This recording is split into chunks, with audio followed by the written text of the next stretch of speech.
At my son's company ceremony, I realized I wasn't a guest. I was a joke. I noticed at the moment the young woman at the registration table handed me my name tag with a polite smile that didn't quite reach her eyes, the kind of smile people give when they're trying not to laugh at something inappropriate. And for a second, I thought perhaps she had mistaken me for someone else. But then I looked down and saw the words printed neatly in bold black letters, corporate liability. And my fingers tightened slightly around the card as the noise of the ballroom swelled. Around me, glasses clinking, soft jazz drifting through the air, the low hum of confident conversations filling every corner of the space my son had worked so hard to build. Or at least, that's what I had always believed, that it was his, that it was something he had built with determination and long nights and sacrifice. And I stood there for a moment longer than I should have. Just long enough for the girl to shift uncomfortably and ask if everything was all right, and I smiled, the way I had learned to smile over the years when something didn't quite sit right, but I wasn't ready to confront it yet. And I said, "It's perfect, thank you," before pinning the tag carefully onto the front of my navy dress, adjusting it so it sat straight, as if the words themselves didn't matter, as if they weren't quietly cutting through something deeper than I was willing to admit. And then I stepped into the ballroom where my son, Daniel, stood near the stage in a tailored suit that probably cost more than my monthly expenses, laughing easily with a group of executives, his hand resting lightly at the small of his wife Ashley's back as she leaned into him, radiant and composed, her blonde hair styled perfectly, her smile polished like something practiced in a mirror. And when she spotted me, her expression brightened just enough to draw attention, just enough to make it seem warm, and she walked toward me with open arms, heels clicking confidently against the marble floor. "Margaret, you made it," she said, her voice carrying just enough for the nearby group to hear. And as she embraced me, her perfume sharp and expensive, she leaned in closer than necessary and whispered softly, "Just play along tonight," before pulling back with that same flawless smile, as if nothing at all had been said. And I nodded slightly, not because I understood, but because I had learned that sometimes silence reveals more than questions ever could. And as she turned to introduce me to a few of Daniel's colleagues, I caught the quick glance one of them gave my name tag, the subtle lift of his eyebrow, the almost imperceptible smirk that followed. And I realized then that this wasn't a mistake. It wasn't a printing error or a harmless joke gone too far. It was intentional, designed, placed exactly where it would be seen but not openly discussed. The kind of insult that hides behind politeness so it can't be easily challenged. And I stood there, listening as Ashley spoke about the company's growth, about the investors, about the future, her voice smooth and confident, weaving a narrative that placed her and Daniel firmly at the center of everything, while I remained just slightly to the side, present but not acknowledged, visible but not respected. And for the first time that evening, I let my eyes drift across the room, taking in the banners with the company logo, the carefully arranged tables, the staff moving efficiently between guests, all of it so precise, so deliberate. And I felt something shift quietly inside me, not anger, not yet, but awareness, a slow, steady realization that I had misunderstood my place in this world they had built, and that whatever tonight was meant to be, it wasn't a celebration for me. It was a performance, and I had been given a role without ever being asked if I wanted to play it. The room felt warmer as more guests arrived, the air thick with expensive cologne and polite laughter that never quite reached the eyes, and I moved carefully between clusters of conversations, my heels soft against the carpet as I passed groups of people who spoke in confident tones about quarterly growth, expansion strategies, and market influence, words that once felt distant to me but now echoed with a strange familiarity, because I had heard them years ago at a much smaller table in a much quieter room, when Daniel would sit across from me with nothing but a notebook and a hopeful idea, asking if I believed it could work, and I had said yes without hesitation, because that is what mothers do. We say yes before the world has a chance to say no. And I remembered the day I signed the first check, the way my hand had trembled not from doubt, but from the weight of trust one was placing into his future. And I had never once thought of it as a risk, only as love. And now as I stood in this grand ballroom, watching him shake hands with men in tailored suits, I wondered when that story had changed, when my role had shifted from foundation to something disposable, something that could be quietly redefined with a single printed label. And I reached for a glass of water from a passing tray, my fingers steady even as my thoughts began to settle into something clearer, something sharper, and I took a small sip, letting the coolness ground me while I listened to Ashley's voice rise above the crowd once more, effortlessly commanding attention as she guided a group of investors through a story that sounded rehearsed yet convincing, her hand occasionally brushing Daniel's arm as if to remind everyone that she was not just beside him but essential to him. And I noticed how easily people responded to her, how quickly they leaned in, how naturally they accepted her version of events. And I realized that influence is not always built on truth. Sometimes it is built on repetition, on confidence, on the absence of contradiction, and I said nothing, because I was beginning to understand that silence, when used correctly, is not weakness but position. And as I stood near one of the tall windows overlooking the city lights, I caught fragments of a conversation just behind me. Ashley's voice lower now, more relaxed, speaking to two women I did not recognize. "She means well," she said lightly, and I knew without turning that she was talking about me. But honestly, she would be completely lost without us. We take care of everything for her. And there was a soft laugh that followed, not cruel enough to be obvious, but not kind enough to be ignored, and one of the women replied, "That must be a lot of responsibility," and Ashley sighed in a way that sounded almost theatrical. "It is, but family is family, right?" And I stood there a moment longer, my gaze fixed on the reflection in the glass, seeing not just myself but the faint outline of them behind me, their expressions casual, their posture relaxed, as if they were discussing something ordinary, something insignificant. And I adjusted the edge of my sleeve, smoothing a crease that did not need smoothing, because it gave my hand something to do, something controlled, something deliberate. And I turned slowly, not toward them but back into the room, choosing my next step carefully, because I had spent enough years reacting without thinking,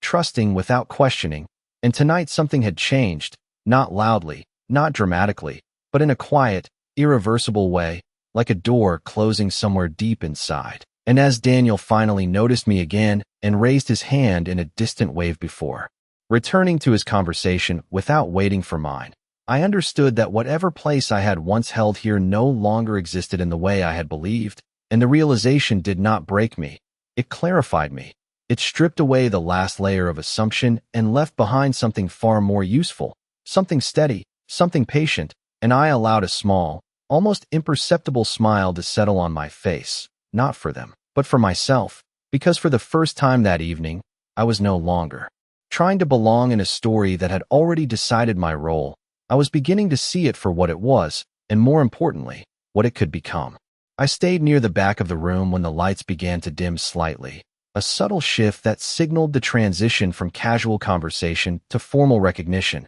and I watched as a small stage at the front was illuminated with soft white light, the company logo glowing behind it in a way that felt carefully designed to impress, and people began to gather closer, forming a semicircle of attention that naturally centered around Daniel and Ashley, who moved forward with ease as if they had practiced this moment many times before, and perhaps they had, because everything about them felt rehearsed, from the way Daniel adjusted his cufflinks to the way Ashley smoothed the front of her dress before stepping into the light, her smile already in place before anyone had even begun to applaud. And I remained where I was, not hidden but not highlighted, just far enough to observe without being drawn into the performance. And as the host began speaking about leadership, innovation, and vision, I listened carefully, not to the words themselves but to the way they were received, the nods, the quiet murmurs of approval, the polite laughter at carefully timed pauses, and I noticed how often Ashley's name was mentioned alongside Daniel's,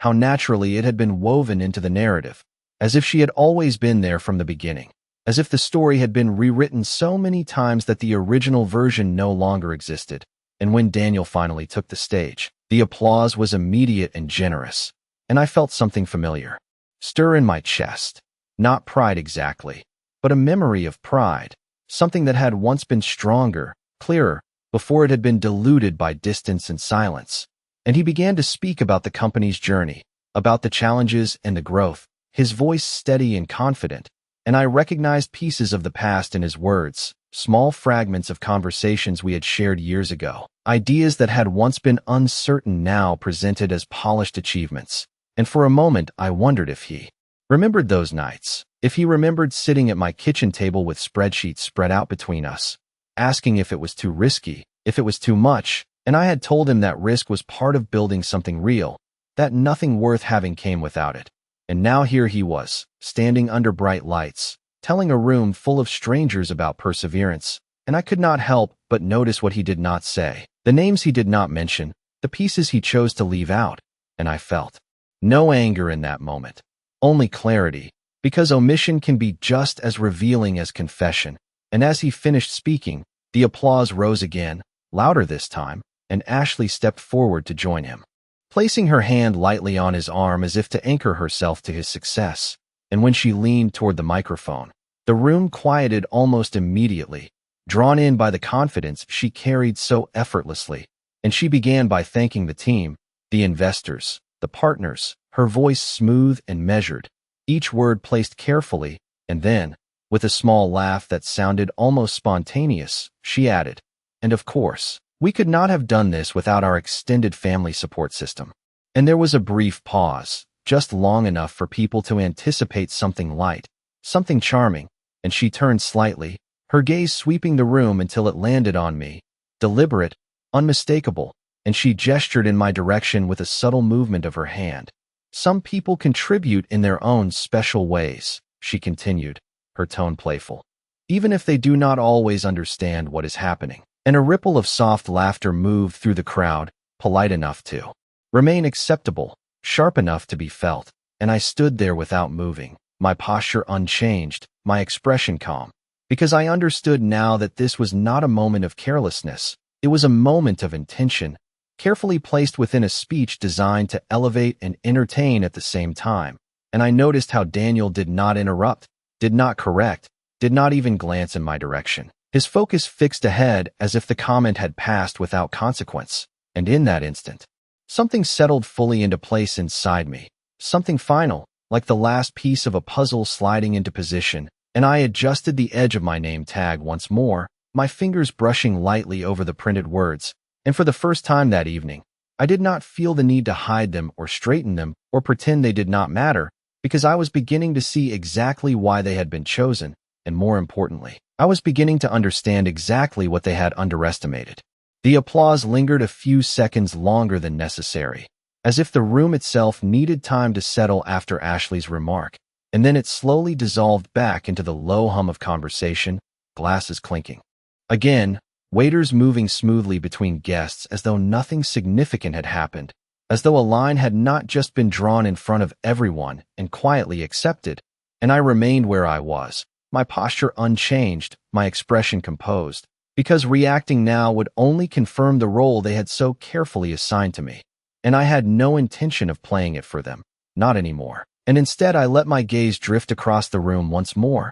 not searching for validation, not hoping for recognition, but observing with a clarity I had not allowed myself before, and in that clarity, the past began to rearrange itself, not as scattered memories, but as a sequence of choices, each one leading precisely to this moment. And I saw again the small house I had sold 8 years ago, the one with the white porch and the oak tree in the front yard, the one Daniel used to call home before ambition pulled him elsewhere. And I remembered standing in the empty living room after the furniture had been moved out, holding the envelope from the bank, knowing exactly what that money would become, not a vacation, not comfort, but a beginning for him. And I had not hesitated then, not even for a second, because I believed in what he was trying to build. I believed in him. And more than that, I believed that family meant standing behind someone when the world had not yet decided to stand with them. And I had carried that belief through every transfer, every document, every late night conversation where numbers did not quite add up, but hope did. And I had trusted that the foundation we were building together would always include me in its structure, not as an owner, not as a figure of authority, but as something understood, something respected without needing to be stated. And now, standing in a room filled with polished success, I could see exactly where that understanding had been rewritten, not all at once, not dramatically, but gradually, in small, almost invisible shifts, a signature here, a decision there, a conversation I was no longer included in, until one day the story no longer needed me to make sense, and I had mistaken silence for stability, absence for trust, and as that realization settled, it did not bring regret, it brought precision, a clear and steady awareness of what had been given, what had been taken, and what still remained, and I reached for another glass of water, my movements calm, deliberate, as if nothing within me had changed, and perhaps from the outside, nothing had, because composure can look identical whether it comes from peace or from decision. And as I turned slightly, I noticed a man standing a few feet away, watching the stage with a thoughtful expression, someone older, composed, his posture straight, his presence quiet but unmistakably aware, and for a brief moment our eyes met, not in recognition, but in acknowledgement, the kind that passes between people who notice more than they say. And he gave a small nod, almost imperceptible, before returning his attention to the room, and I did the same, not questioning it, not assigning meaning yet, because I had learned that not every signal needs to be interpreted immediately. Some simply need to be remembered, and as the evening continued to unfold around me, I found myself no longer reacting to what was happening, but recording it, each detail, each glance, each carefully chosen word, because the difference between being part of a story and understanding it is distance, and for the first time, I had enough of it to see the full picture, and once you see something clearly, you cannot unsee it. You can only decide what to do next, and I was no longer uncertain about that. The moment passed, but its weight did not, and as the evening carried on with its carefully curated rhythm, I found myself no longer blending into the background, but standing just outside of it, watching with a level of detachment that felt unfamiliar and yet strangely natural, as if I had been preparing for this shift without realizing it. And I moved slowly toward one of the quieter corners of the room where the lighting softened and the conversations lost their sharp edge, and it was there that the man I had noticed earlier approached me with measured steps, not intrusive, not overly polite, just present, and he stopped at a respectful distance before speaking, his voice calm, steady, the kind that does not need volume to be heard. "Mrs. Whitmore," he said, and I turned slightly toward him, recognizing immediately that he knew exactly who I was, not as an afterthought, not as an accessory to someone else's story, but as a name he had already placed somewhere meaningful, and I nodded once, acknowledging him without offering more than necessary, and he introduced himself simply, Richard Collins, and the name settled into my memory with a quiet clarity, because it was not unfamiliar, not entirely, though I had not expected to hear it here, not tonight. And he continued, his gaze steady but not invasive. "I worked with your late husband years ago, and later, with Daniel, in the early stages." And there was a pause, not awkward, but deliberate, as if he were allowing space for recognition to form on its own, and it did, slowly but firmly, like a door opening inward, revealing something I had not considered revisiting until now, and I inclined my head slightly. "I remember the name," I said, my voice even, controlled, and he gave a small nod,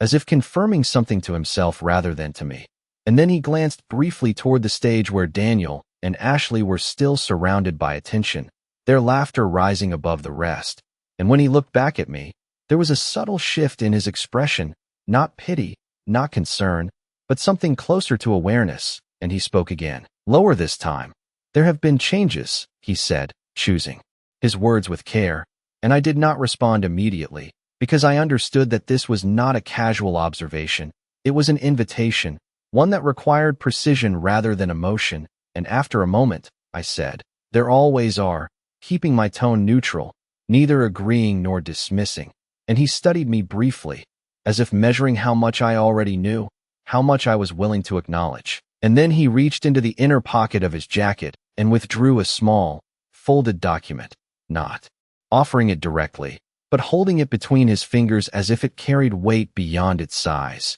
"You may want to review this," he said quietly, "when you have time," and I looked at it without reaching for it immediately, because instinct told me that whatever it contained was not something meant to be processed lightly, not in a room filled with distractions and carefully managed appearances. And I met his gaze again, steady, composed, and after a brief pause, I accepted the paper, my fingers closing around it with a calm that felt almost rehearsed, though it was not, and I slipped it into my small handbag without unfolding it, without even glancing at its contents, because I had learned that timing matters, that understanding something too early, in the wrong place, can weaken its impact, and he seemed to recognize that choice, because he did not press further, did not explain, did not elaborate, and instead he gave a slight nod, as if a silent agreement had been reached, and said only, "It is good to see you again," before stepping back into the flow of the evening as seamlessly as he had entered it. And I remained where I was for a moment longer, my hand resting lightly against the side of my bag,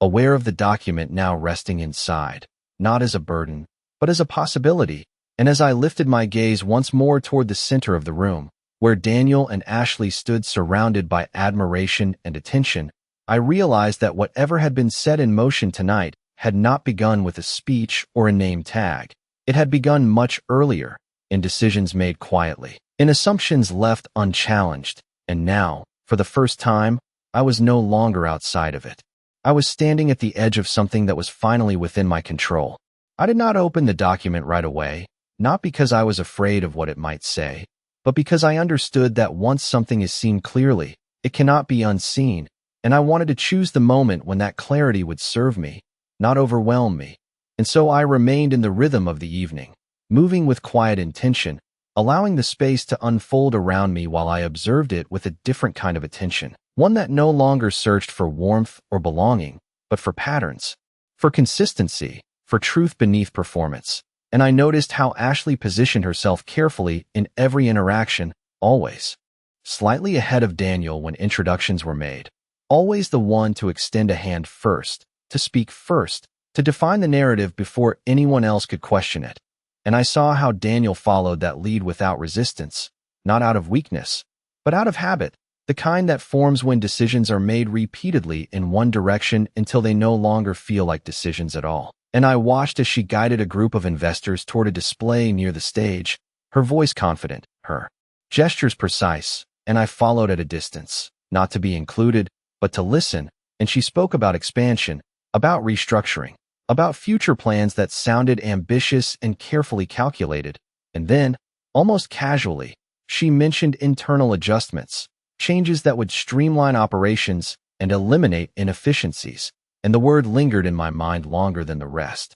because I had learned over the years that efficiency is often a polite word for removal, and I felt my hand rest again against my handbag, aware of the document inside, aware that it might hold context for what I was hearing now, and I stepped slightly closer, just enough to catch the quieter parts of the conversation, the ones not meant for the entire room, and one of the investors asked a question about ownership structure, about how decisions were being distributed at the top level, and Ashley answered smoothly. "We have simplified things significantly," she said, her tone light. "It is all consolidated now, much cleaner." And Daniel nodded beside her, reinforcing the statement without adding to it. And I noticed the way he avoided specifics, the way he let her words carry the weight of explanation. And something about that absence felt louder than anything he could have said, and I stepped back again, not wanting to be seen listening, not wanting to interrupt the flow of information that was revealing itself piece by piece.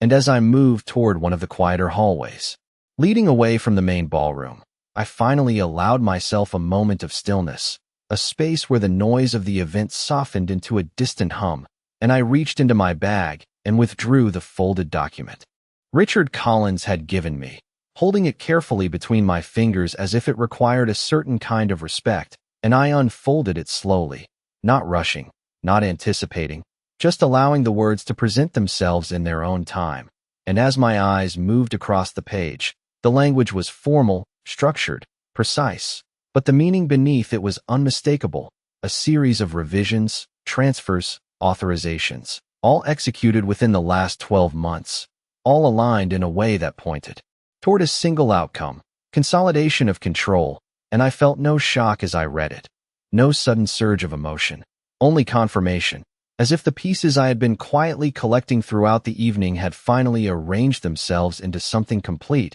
And I traced one line again, more carefully this time, noting the signatures, the dates, the positioning of names, and I understood then that this had not been an oversight, not a misunderstanding, but a deliberate restructuring that had moved quietly while I remained just far enough away to not interfere, and I folded the paper again with the same care, returning it to my bag as if placing it exactly where it needed to be for what would come next. And when I stepped back into the ballroom, the lights felt slightly different, not because they had changed, but because I had, and I could see now that the evening was not simply a celebration, it was a stage, and every role had been assigned with intention, including mine, but what they had not considered was that roles can be rewritten, not loudly, not all at once, but with the same precision they had used. And as I adjusted the small pin of my name tag once more, letting it sit exactly where it was, I allowed myself a quiet breath, steady and controlled, because I no longer needed to question what was happening.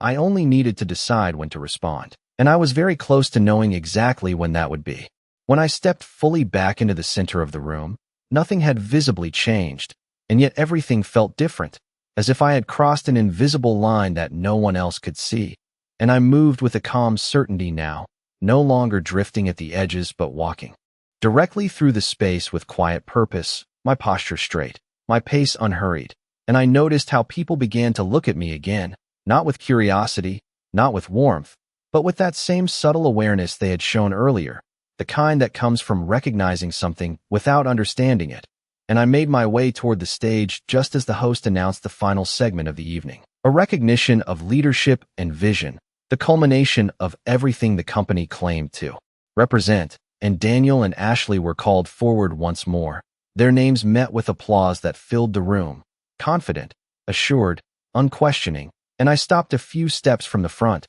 close enough to see clearly, far enough to remain uninvited. And as Ashley stepped up to the microphone again, her expression carried that same polished confidence. But there was something sharper beneath it now, something more deliberate, as if she had decided to lean further into the narrative she had already begun. And she spoke about growth, about transformation, about leaving behind outdated structures that no longer served the company's future, and her words were met with nods, with approval, with the quiet satisfaction of people who believed they were witnessing progress. And then she paused, just briefly, letting the silence draw attention, and her gaze moved again through the crowd until it found me, not by accident, not by chance, but with clear intention, and she smiled, that same practiced smile that never quite reached her eyes, and said, "Sometimes, progress requires difficult decisions, especially when it comes to letting go of things that hold you back." And there was a light murmur in the room, the kind that follows a statement people agree with but do not fully examine. And she continued, her tone still smooth, still controlled. "Even within families, we all have roles to play, and sometimes those roles change." And she let that settle, just long enough for implication to take shape, for meaning to spread quietly through the room without ever being spoken directly. And I could feel the attention shifting, subtle but undeniable, eyes moving, glances being exchanged. And I remained exactly where I was, my expression unchanged, my hands resting calmly at my sides, because this was the moment I had been waiting for, not the insult itself, but the certainty behind it, the confirmation that everything I had seen, everything I had read, everything I had understood was not misinterpretation, it was design. And I noticed Daniel standing beside her, his posture slightly rigid now, his gaze fixed forward, not acknowledging me, not interrupting her, but not entirely at ease either, as if somewhere beneath the surface he sensed the weight of what was being said, even if he chose not to stop it. And Ashley concluded her remarks with a light laugh, something meant to soften the edges, something that allowed the audience to return to comfort, to applause, to the illusion that nothing serious had just occurred. And the room responded exactly as expected, hands coming together, smiles returning, conversations ready to resume. And in that moment, as the sound of approval filled the space once more, I took a single step forward, not rushed, not dramatic, just enough to shift my position from observer to participant. And I felt the quiet stillness settle within me, the kind that comes not from hesitation but from decision, because I understood now that there is a moment in every story when silence no longer serves its purpose, when observation must become action. And as I lifted my gaze toward the stage, meeting Ashley's eyes without any trace of uncertainty, I knew that moment had arrived, not because they had pushed me into it, but because I had chosen it. And that difference, small as it may seem, was everything. The movement was small, almost unnoticeable at first, just a single step forward, but it was enough to shift the balance of the room in a way that could not be undone. And as I walked toward the stage, the applause began to fade naturally, not because anyone had asked it to stop, but because attention is drawn instinctively to change,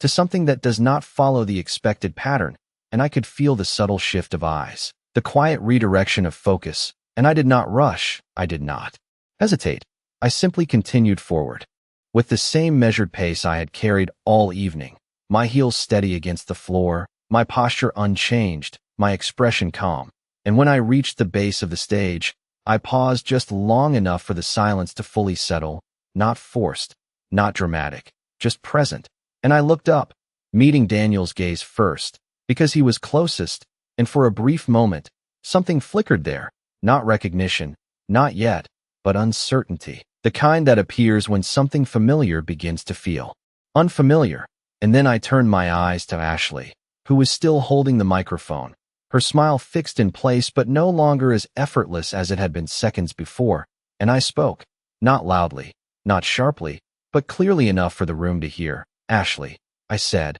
my voice even, steady, and the use of her name alone was enough to interrupt the rhythm she had so carefully maintained, and there was a brief pause, a space where she seemed to decide whether to respond or to continue as if nothing had happened, and she chose the former, offering a small, polite smile. "Margaret," she replied, her tone controlled, but I could see the calculation behind it now, the quick adjustment, the attempt to regain narrative control, and I nodded once, acknowledging the exchange, before reaching into my handbag with a slow, deliberate movement, one that drew attention without demanding it, and I withdrew the folded document, holding it lightly between my fingers, not presenting it yet, not explaining it, just allowing its presence to exist within the moment, and I continued. "I think there is something here that might be relevant to the conversation about roles and changes," and I lifted the paper slightly, just enough for it to be seen, and the room remained quiet,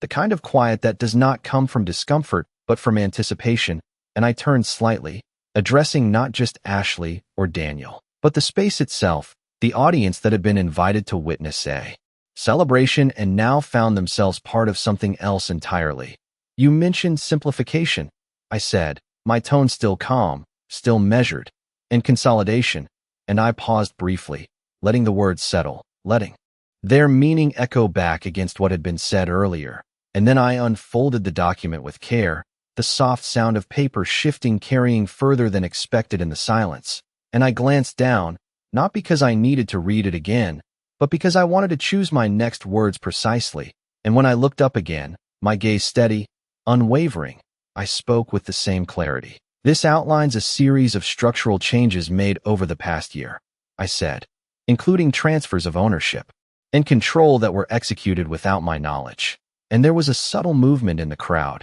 a shift that could not be contained by politeness alone, and I did not raise my voice, I did not accuse, I simply continued. "What is interesting is not that these changes were made," I added, "but how they were made, and under whose authority." And I let that sentence remain open, not as a challenge, but as an invitation for truth to step forward, and I turned my eyes briefly to Daniel, not searching for an answer, but acknowledging his place within the moment, and then back to Ashley, whose composure, though still present, had begun to show the smallest signs of strain, the kind that only appears when control begins to slip, and I lowered the document slightly, not removing it from view, but no longer emphasizing it, because by then its presence had already done what it needed to do, and I said, quietly but unmistakably, "I have spent this evening listening," and I allowed a faint, almost imperceptible smile to touch my lips, not of satisfaction, not of victory, but of understanding, and I believe it is time for me to be heard. And in that moment, I did not need to say anything more, because the shift had already taken place, the narrative had already begun to move, and for the first time that evening, the room was no longer responding to them, it was waiting for me. No one spoke immediately, not Ashley, not Daniel, not the host, not even the crowd that had filled the room with confident applause just moments ago, and the silence that settled over the ballroom was no longer polite or casual, it was attentive, focused, the kind of silence that listens, and I stood there. Without shifting my weight, without raising my voice, simply allowing the moment to exist as it was, unforced and undeniable, and I lowered the document slightly, not to hide it, but to show that I did not need to hold it up any longer for it to carry its meaning, and I turned my attention first to Daniel, because there are conversations that belong to a room, and there are others that belong to something deeper in my voice. When I spoke again, remained calm, measured, but it carried a weight that had not been there before. "You remember the house on Oak Street?" I said, not as a question, but as a statement, and I saw the flicker again in his expression, clearer this time, recognition meeting discomfort in a way that could not be disguised, and I continued. "You remember the first check, the one that made all of this possible?" And I let my gaze move briefly around the room, not to seek agreement, but to acknowledge the space that had witnessed everything tonight. I never asked for acknowledgement, I added, because I believed understanding did not need to be spoken to be real, and I paused, not for effect, but because the truth does not need to rush, and then I turned my eyes back to Ashley, whose composure, though still carefully held, now carried a tension that was visible to anyone paying attention, and I said, "What concerns me is not that changes were made," and I lifted the document once more, just slightly, enough to bring it back into focus, but that they were made in a way that removed transparency, that replaced trust with assumption, and I could see the subtle shift in the room, the way people leaned in just a little more, the way attention sharpened when something moved from implication to clarity, and Ashley opened her mouth as if to respond, her expression ready, her tone prepared, but I did not raise my voice to stop her. I simply continued speaking, steady, unbroken, and that was enough to hold the space. "I have no interest in conflict," I said, "and I have no desire to disrupt what you have built," and I allowed that statement to settle, because it was true, but not complete. However, I added, with the same calm precision, "I will not accept being redefined without my consent," and that was the point where the balance shifted fully, not dramatically, not loudly, but undeniably, and I reached into my bag once more, not for another document, but to place this one back where it belonged, folding it carefully, deliberately, before setting my hand at my side again, free, steady, and I took a small step back from the stage, not retreating, but repositioning, creating just enough distance to change the dynamic of the moment, and I said, "Everything that has been done can be reviewed." My tone still even, still composed, and if necessary, corrected, and I did not need to explain how, or when, or by whom, because the implication was already clear to those who understood the language of structure, of ownership, of authority, and I looked at Daniel one last time, not with anger, not with accusation, but with a quiet finality that comes when something has been fully seen, and then I allowed my gaze to move past him, beyond the stage, beyond the room itself, as if the decision I had made no longer belonged to this space at all, and without waiting for a response, without inviting one, I turned and began to walk away, my steps as steady as they had been when I entered, my posture unchanged, my expression calm, and as I moved through the room, the silence followed me, not heavy, not oppressive, but aware, and I could feel the shift that had taken place, not in volume or spectacle, but in understanding, because there are moments when everything changes without anything needing to be forced, and this was one of them. And by the time I reached the exit, I no longer felt the weight of the name tag pinned to my dress, not because it had changed, but because I had, and as I stepped out into the cool night air, the noise of the ballroom fading behind me, I allowed myself a single quiet breath, steady and certain, because I knew that whatever came next would not be decided for me again.